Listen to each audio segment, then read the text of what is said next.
मित्रांनो नमस्कार. आज आपण MPSC मिशन 2018च्या आपल्या या लेक्चर सिरीजमधील जॉग्राफीचं पहिलं लेक्चर बघणार आहोत. आजच्या या आपल्या लेक्चरमध्ये आपण विषयाची ओळख करून घेणार आहोत. त्यामध्ये आपण सिलेबस, क्वेश्चन पेपर ॲनालिसिस, पुस्तकांची यादी, कुठली पुस्तकं निवडायची आहेत आणि अभ्यासाची दिशा कशी असावी या गोष्टींची आपण चर्चा करणार आहोत. तुम्हाला माहितीच आहे आपले यूट्यूब, टेलिग्राम आणि फेसबुकवर वेगवेगळे आपले पेजेस आहेत. तुम्हाला सबस्क्राईब करायचे असेल तर या समोर दिलेल्या लिंकला व्हिजिट करा आणि हे चॅनल्स तुम्ही सबस्क्राईब करा. आपलं हे नवीन इनिशिएटिव्ह आपण 25 जुलैपासून सुरू केलं आहे. याच्यामध्ये आपण रोज एक लेक्चर घेण्याचा प्रयत्न करणार आहोत आणि साधारणपणे आठवड्याच्या शेवटी 6 ऑगस्टपासून दर रविवारी आपण एक टेस्टसुद्धा ठेवली आहे, फुल लँड टेस्ट. तर तुम्हाला जर याच्यामध्ये इंटरेस्ट असेल तर ही स्क्रीन तुम्ही पॉज करून पाहू शकता. ठीक आहे, तर विषयाला आपण आता सुरुवात करूया. सगळ्यात महत्त्वाचं आज आपण भूगोल या विषयाबद्दल माहिती घेणार आहोत. तर त्यामध्ये मी जसं यापूर्वीच आपल्या पहिल्या लेक्चरमध्ये सांगितलं की आपल्याला अभ्यास करताना फक्त राज्यसेवा ही एकमात्र परीक्षा डोळ्यासमोर नाही ठेवायची. तर त्यासोबत आपल्याला जितक्या अधिकाधिक परीक्षा देता येतील जेणेकरून आपले सिलेक्ट होण्याचे चान्सेस इम्प्रूव्ह होतील अशा सर्व परीक्षा आपल्याला द्यायच्या आहेत. मग MPSC मार्फत ज्या परीक्षा घेतल्या जातात त्याच्यामध्ये तुमच्या समोर स्क्रीनवर क्लर्क, टायपिस्ट आणि टॅक्स असिस्टंट या 2 परीक्षांचा सिलेबस दिसतोय. तर त्यामध्ये देखील भूगोल या विषयाचा उल्लेख आहे. भारताचा विशेषतः महाराष्ट्राच्या इतिहासाची व भूगोलाची रूपरेषा यावरील प्रश्न, म्हणजे थोडक्यात भारत आणि महाराष्ट्राच्या भूगोलावर प्रश्न विचारले जाणार आहेत या 2 परीक्षांमध्ये, क्लर्क आणि टायपिस्टच्या परीक्षेमध्ये, प्लस टॅक्स असिस्टंट. इथे तुम्हाला राज्यसेवा पूर्व परीक्षा पेपर 1 आणि PSI STI ASO joint entrance exam prelim हा सिलेबस दिसतो इथे. तर जर आपण राज्यसेवेचा सिलेबस बघितला प्रिलिमचा, त्यामध्ये महाराष्ट्र, भारत आणि जगाचा भूगोल, त्यात पुन्हा physical, social, economic geography of Maharashtra, India and world असं त्यांनी साधारणपणे 1-2 ओळीमध्ये हा सिलेबस त्यांनी संपवून टाकलेला आहे. आणि इथे सुद्धा जर तुम्ही बघितलं PSI STI आणि ASO, तर इथे सुद्धा भूगोल, त्यातही महाराष्ट्राच्या भूगोलाच्या विशेष अभ्यासासह आणि सोबत पृथ्वी, जगातील विभाग, हवामान, अक्षांश, रेखांश, महाराष्ट्रातील जमिनीचे प्रकार, पर्जन्यमान, प्रमुख पिके, शहरे, नद्या, उद्योगधंदे इत्यादी. म्हणजे थोडक्यात जर आपण राज्यसेवा पूर्व परीक्षेचा अभ्यास करत असू भूगोल या विषयाचा, तर त्याचा आवाका इतका मोठा आहे की त्याच्यामध्ये PSI STI ASO आणि याच्याशिवाय क्लर्क, टायपिस्ट आणि टॅक्स असिस्टंटचा जो भूगोलाचा सिलेबस आहे तो अगदी आरामात कव्हर होतो. म्हणजे याच्यासाठी तुम्हाला विशेष काही वेगळी मेहनत घ्यावी लागत नाही. वळूया आपण मुख्य परीक्षेच्या सिलेबसकडे. हा राज्यसेवा मुख्य परीक्षेचा पेपर 1चा सिलेबस आहे. त्यातला हा एक पार्ट आहे जॉग्राफी. त्याच्यामध्ये आपल्याला फिजिकल जॉग्राफी म्हणजे प्राकृतिक भूगोल, याशिवाय economic geography of Maharashtra, minerals and energy resources म्हणजे महाराष्ट्राचा आर्थिक भूगोल आणि त्यात आपले खनिज आणि ऊर्जा संसाधनं जे आहेत त्याबद्दलची माहिती, याशिवाय human and social geography of Maharashtra, environmental geography, पर्यावरण भूगोल, पॉप्युलेशन जॉग्राफी, लोकसंख्या भूगोल, रिमोट सेन्सिंग हा एक टॉपिक जो आहे जो आपल्याला पूर्व परीक्षेमध्ये कुठेच आढळून येणार नाही पण मुख्य परीक्षेत आहे. त्यामुळे याचा आपल्याला वेगळा अभ्यास करावा लागेल आणि आपल्या लेक्चर सिरीजमध्ये आपण हा टॉपिक कव्हर करू नक्कीच. जॉग्राफी अँड ॲग्रिकल्चर, भूगोल आणि कृषी, याच्यामध्ये ॲग्रो इकॉलॉजी आहे जो आपण काय म्हणू, जेव्हा मुख्य परीक्षेचे आपले लेक्चर्स असतील त्यावेळेस हा पार्ट आपण स्वतंत्रपणे घेऊ. याच्याशिवाय हवामानशास्त्र आहे, मृदा आहे आणि जलव्यवस्थापन आहे, हे देखील विषय आहेत. थोडक्यात आपण अभ्यास करत असताना एक गोष्ट लक्षात घ्या की आपलं जे हे अभ्यासाचं नियोजन आहे ते साधारणपणे 1 वर्षाचं आहे. पूर्व आणि मुख्य परीक्षेचा जर वेळ आपण त्याच्यामध्ये मिळवला तर.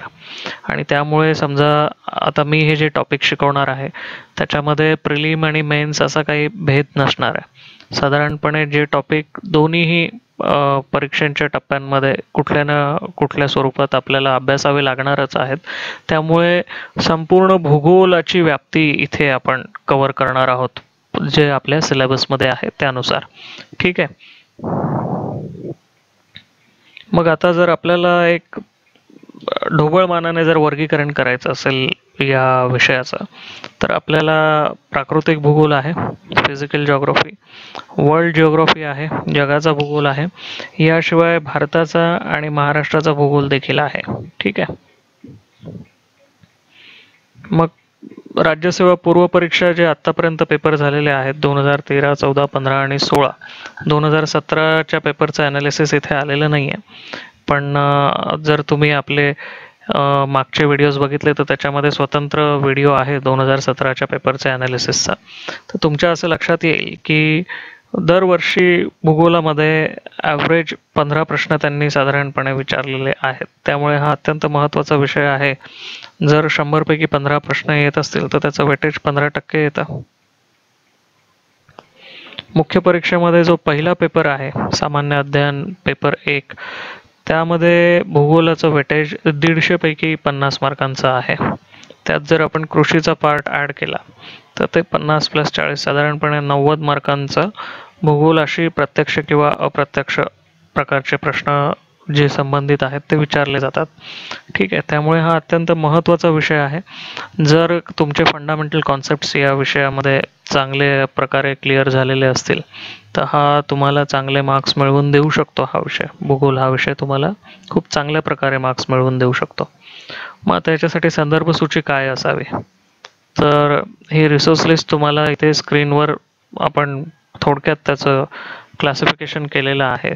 पण तिथे जायच्या आधी मी एक डिस्क्लेमर देऊ इच्छितो की मी कुठल्याही प्रकारचे तुम्हाला जे काही सल्ले किंवा गायडन्स देणार आहे तो माझा वैयक्तिक अनुभव आहे आणि जरुरी नाही की ते गॉस्पेल ट्रूथच आहे किंवा ते अगदी म्हणजे शेवटचं अथॉरिटी आहे, असाही काही प्रकार नाही. तुम्ही तुमच्या मित्रांशी चर्चा करा, तुमच्या शिक्षकांशी चर्चा करा आणि ही जी यादी मी तुम्हाला सांगितली आहे त्या यादीमध्ये तुम्हाला काही पुस्तकं ॲड करायची असतील करा, या यादीतली काही पुस्तकं कमी करायची असतील ती देखील तुम्ही करू शकता. ही यादी एक्झॉस्टिव्ह नाही आहे, परिपूर्ण आहे असा कुठल्याच प्रकारचा दावा मी करत नाही. ठीक आहे.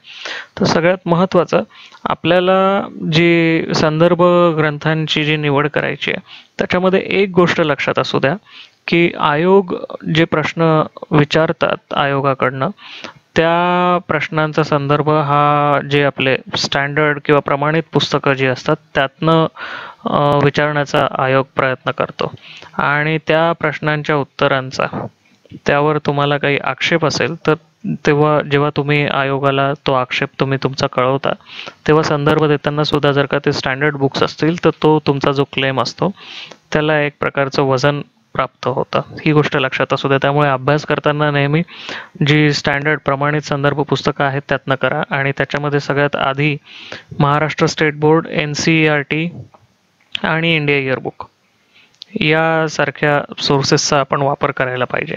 याशिवाय मला वैयक्तिक एक पुस्तक जे आवडतं फिजिकल जिओग्राफीचं ते GC लिऑंग यांचं पुस्तक आहे. खूप सुंदर पुस्तक आहे, छोटंसंच आहे, अगदी प्रिसाईज त्याने मांडणी केलेली आहे. बऱ्याचशा गोष्टी ज्या आहेत त्या त्यांनी अजून अपडेट केलेल्या नाही आहेत, पण फिजिकल जिओग्राफीचं पुस्तक असल्यामुळे ते खूप उपयोगी आहे. याच्याशिवाय सतत आपल्या मदतीला ॲटलस पाहिजे. मग तो तुम्ही ऑक्सफर्डचा वापरा किंवा नवनीतचा वापरा. त्याला मी काही म्हणणार नाही की कुठला ॲटलास तुम्ही वापरायला पाहिजे, पण सगळ्यात महत्त्वाचं हे आहे की आपण जेव्हा पुस्तकं वाचत असतो आणि डोळ्यासमोर जेव्हा नकाशा नसतो तेव्हा ते व्हिज्युअलाइज करायला आपल्याला फार अवघड जातं आणि परीक्षांमध्ये मॅप बेस्ड क्वेश्चन्स नकाशावर आधारित प्रश्न देखील बऱ्याच प्रमाणात विचारले जातात. त्यामुळे पहिल्या दिवसापासूनच जर का आपण ॲटलस वाचायची सवय जर का लावली तर त्याचा उपयोग आपल्याला परीक्षेमध्ये जास्तीत जास्त मार्क्स स्कोर करण्यासाठी नक्कीच होऊ शकतो. महाराष्ट्र स्टेट बोर्डाची कुठली पुस्तकं आपल्याला वाचायची आहे, मोजकीच पुस्तकांची आपल्याला निवड करायची आहे. त्यामध्ये 9वी, 10वी आणि 11वी या 3 वर्गांची पुस्तकं आपल्याला निवडायची. 9वीचं जे पुस्तक आहे महाराष्ट्राचा भूगोल ते जुन्या सिलेबसवर आधारित आहे आणि 10वी-11वीच्या आता लेटेस्ट सिलेबसवर आधारित जी पुस्तकं आहेत ती. 9वीचं पुस्तक जे आहे त्याच्यामध्ये महाराष्ट्राचा भूगोल आहे, 10वीच्या पुस्तकात भारताचा भूगोल आहे, 11वीचं पुस्तक हे फिजिओग्राफी त्याच्यामध्ये आहे आणि जगाचा भूगोल देखील त्याच्यामध्ये आहे. NCERT मध्ये तुम्हाला 6वी, 9वी, 10वी, 11वी आणि 12वी अशी 5 इयत्तांची पुस्तकं तुम्हाला वाचायची आहेत. तर त्याच्यामध्ये आपण हे बायफर्केशन केलं आहे. स्क्रीनवर तुम्हाला दिसतंय की जर तुम्हाला भारताच्या भूगोलाचा अभ्यास करायचा असेल तर त्याच्यासाठी तुम्हाला 6वी, 9वी आणि 11वीचं पुस्तक वाचणं गरजेचं आहे. जर नदी प्रणालीचा अभ्यास करायचा असेल तर 9वी, 10वी, 11वी, 12वीची पुस्तकं वाचणं गरजेचं आहे. इकॉनॉमिक जिओग्राफी किंवा आर्थिक भूगोलाचा अभ्यास करायचा असेल तर इयत्ता 10वी आणि 12वीची पुस्तकं उपयोगी आहेत. आणि जर का ह्युमन जिओग्राफीचा अभ्यास करायचा असेल तर इयत्ता 9वी आणि 12वीची.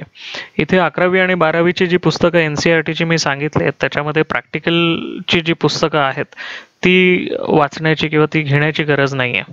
इतर जी पुस्तकं आहेत साधारणपणे 3 पुस्तकं आहेत ती वाचणं अत्यंत गरजेचं आहे. ठीक आहे. जेव्हा तुमची स्टेट बोर्डाची आणि NCERTची पुस्तकं वाचून होतील त्याच्यानंतर तुम्ही इंडिया इयरबुकला हात लावावा असं मला वाटतं. इंडिया इयरबुक तुम्हाला सगळ्यांना माहितीच असेल की ते भारत सरकारचं पब्लिकेशनचं पुस्तक असतं. डिसेंबरमध्ये ते पब्लिश केलं जातं आणि साधारणपणे डिसेंबर 2016ला जर ते पुस्तक पब्लिश केलं तर ते इंडिया इयरबुक 2017 या नावाने बाजारात आलेलं असतं. ठीक आहे.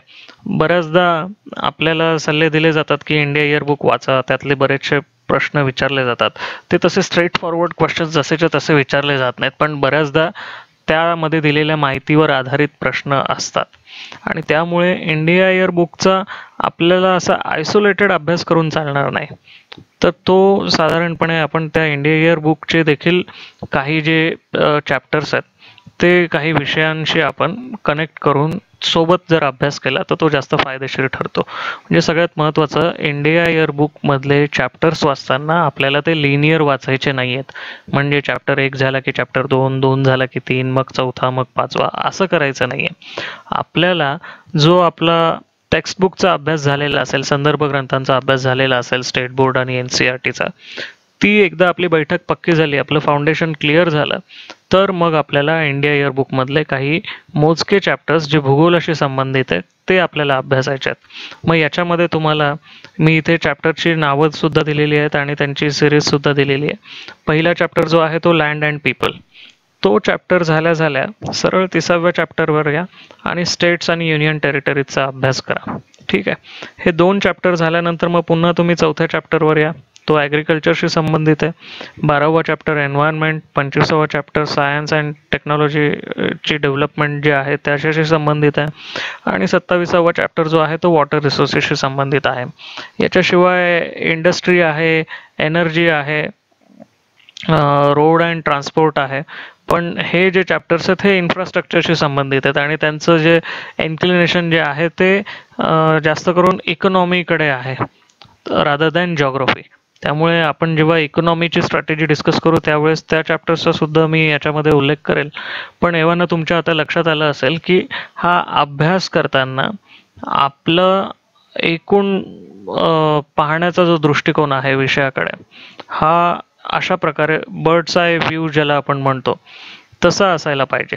म्हणजे उगाच तुम्ही सिलेबसची प्रिंटआउट काढली आणि फक्त सिलेबस वाचला आणि मोजकी काही बाजारातली पुस्तकं घेतली आणि न समजताच तुम्ही वाचायला सुरुवात केलं तर त्याचा काही अर्थ नाही आहे. म्हणजे तो जो तुमचा एफर्ट असेल तो अगदी डायरेक्शनलेस असेल, भरकटलेला एफर्ट असेल. पण त्यापेक्षा तुम्ही जर का 1-2 दिवस सिलेबसचं ॲनालिसिस करण्यावर दिले किंवा जे प्रिव्हियस इयरचे क्वेश्चन पेपर्स आहेत त्याचं ॲनालिसिस तुम्ही केलं आणि मग तुम्ही सोर्सेस आयडेंटिफाय करून वाचायला सुरुवात केली तर ते जास्त इफेक्टिव्ह राहील. एक गोष्ट लक्षात असू द्या की काल परवा मी जे व्हिडिओज टाकलेत त्याच्यामध्ये बऱ्याचशा मुलांनी अत्यंत घाईघाईत कॉमेंट्स केलेले आहेत की सर आम्हाला तुम्ही लवकर बुक लिस्ट द्या किंवा तुम्ही आमच्याबरोबर स्टडी मटेरियल शेअर करा. तुमचे व्हिडिओ लेक्चर्स जे आहेत ते दिवसाला 1 व्हिडिओ लेक्चर असेल पण आम्हाला अभ्यास करायची अत्यंत घाई आहे, आम्हाला करायचं आहे. असं करू नका. Be patient. तुमची जी अभ्यासाची स्ट्रॅटेजी आहे, शेड्यूल आहे ती आखण्यामध्ये तुमचा वेळ जाऊ द्या, पण ते जे शेड्यूल असेल ते खूप रोबस्ट असं शेड्यूल असायला पाहिजे, जेणेकरून तुम्हाला 1 वर्षामध्ये रिझल्ट तुमचा येण्याची शक्यता जेणेकरून वाढेल. ठीक आहे.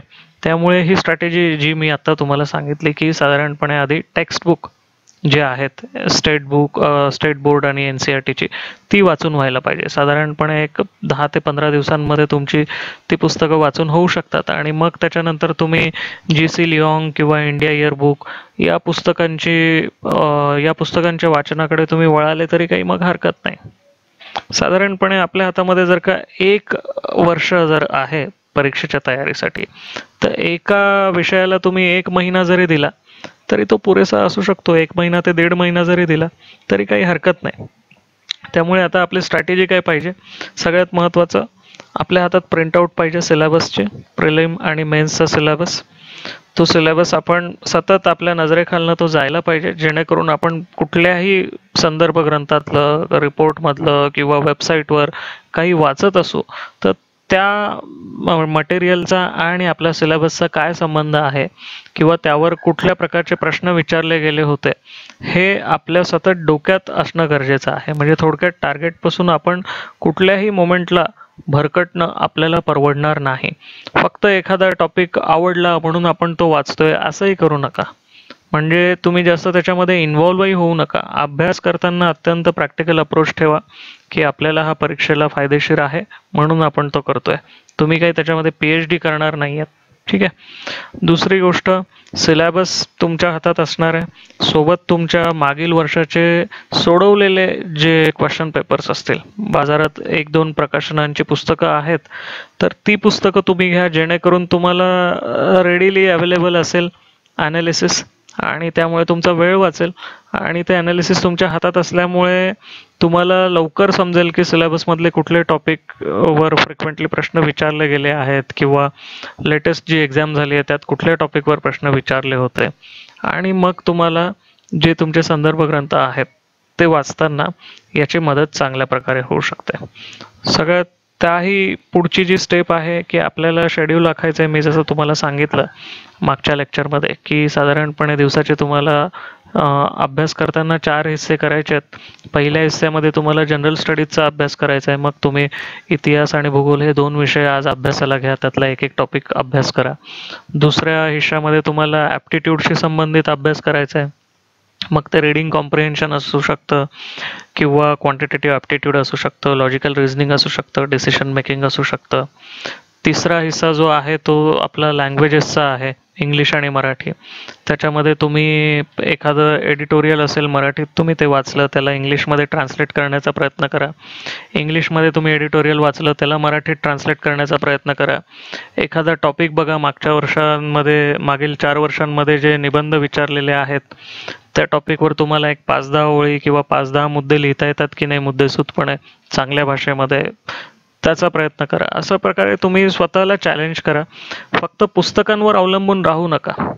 तुम्ही स्वतःला जितक्या प्रकारे चॅलेंज कराल आणि जितक्या क्रिएटिव्हली हा अभ्यास कराल तितकी त्यातली मोनोटॉनी किंवा आपण काय म्हणू बोर नाही होणार तुम्ही अभ्यास करताना.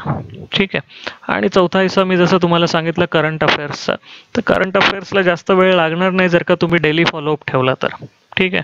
त्याची परत आठवड्यातनं एकदा तुम्हाला पुन्हा उजळणी करायचंही आपण स्कोप ठेवू. तर अशा प्रकारे अभ्यासाचं नियोजन पाहिजे. आणि हे करत असताना एक गोष्ट लक्षात ठेवा की आपल्याला रोज जी आपली प्रगती आहे अभ्यासातली ती आपल्याला मॉनिटर करायची आहे की आपण अभ्यास किती आपण ठरवला होता आणि किती झाला. आणि मग हे जर का तुम्हाला असेस करायचं असेल तर मग नुसतं इतिहासाचा अभ्यास आज करायचा आहे असं बोलून चालणार नाही. तर तुम्हाला विशिष्ट टॉपिक त्यातला निवडावा लागेल की आज आपण महाजनपद हा टॉपिक एन्शंट इंडियामधला आज आपल्याला अभ्यास करायचा आहे. म्हणजे एक प्रकारे टार्गेट तुमच्या डोळ्यासमोर जे आहे ते कॉन्क्रीट टार्गेट आहे, व्हेरीफायबल टार्गेट आहे की तुमचा अभ्यास झालाय की नाही हे कळू शकतं. ठीक आहे.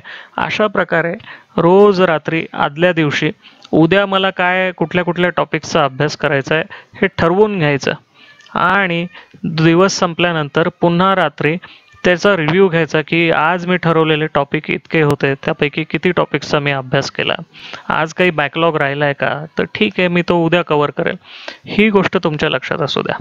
आणि अभ्यास करत असताना आणखी एक गोष्ट तुमच्या मनामध्ये पक्की बसवा की फक्त अभ्यास की अभ्यासच आपल्याला करायचा नाही आहे.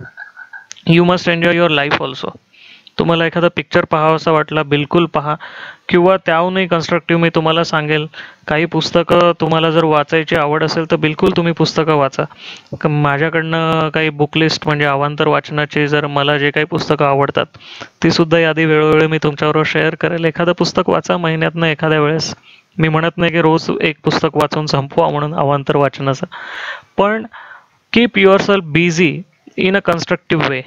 सगळ्यात महत्त्वाचं ते आहे की तुमची ही जी अभ्यासाची लिंक आहे, पहिल्या दिवशी तुमचा मनासारखा अभ्यास होणार नाही, कारण आपल्याला बैठकीची सवय नसते.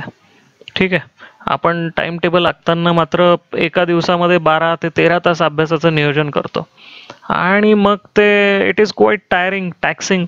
तुमची तयारी नसते, सवय नसते तुम्हाला, आणि त्यामुळे पहिल्याच दिवशी आपला संकल्प कोलमडून पडतो. तसं नका होऊ देऊ. Keep trying. पहिल्या दिवशी 1 तास बसा, दुसऱ्या दिवशी 2 तास बसा, 3 तास बसा. Give yourself time to improve. आठवडाभरात तुम्हाला या तुमच्या अभ्यासाची सवय होईल आणि मग तुम्हाला त्याच्यामध्ये आवड निर्माण होईल हळूहळू. हे एका दिवसात होणार नाही आहे. आणि पूर्ण वर्षभर तुमचा पेशन्स आणि तुमची चिकाटी चेक केली जाणार आहे. जो विद्यार्थी वर्षभर अभ्यास करेल दिलेल्या टाइम टेबल बर हुकूम, त्याची यशस्वी होण्याची शक्यता जास्त आहे. बरेचसे मुलं सांगतात की मी एक पाठी आहे, माझी फोटोग्राफिक मेमरी आहे, उद्या परीक्षा आहे तर आदल्या रात्री मी अभ्यास केले तरी लक्षात राहतं. ऑनेस्टली सांगतो, तशी मुलं अत्यंत कमी आणि दुर्मिळ उदाहरणं असतात. उगाच त्यांनी सांगितलं म्हणून तुम्ही स्वतःवर तशा प्रकारचे एक्सपेरिमेंट करू नका. मी टॅलेंटपेक्षा चिकाटीला जास्त किंमत देतो. जर तुम्ही कन्सिस्टंट असाल तर टॅलेंटसुद्धा कॉम्पन्सेट होऊ शकतं, पण इतकंही नाही. तुमची बेसिक अंडरस्टँडिंग प्रत्येक विषयाची असणं अत्यंत गरजेचं आहे. That is pre requisite. ते नसेल तर मग तुम्हाला आणखी वेळ द्यावा लागेल, आणखी मेहनत घ्यावी लागेल. ठीक आहे, तर हे शेड्यूल अशा प्रकारे तुम्ही फॉलो करा. उद्या आपण दुसरा एखादा विषय, हिस्ट्री, पॉलिटी, इकॉनॉमिक्स किंवा सायन्स यांच्यापैकी एक विषय घेऊ आणि मग त्याची स्ट्रॅटेजी डिस्कस करूया. आजच्या पुरतं इतकंच पुरेसं आहे. धन्यवाद.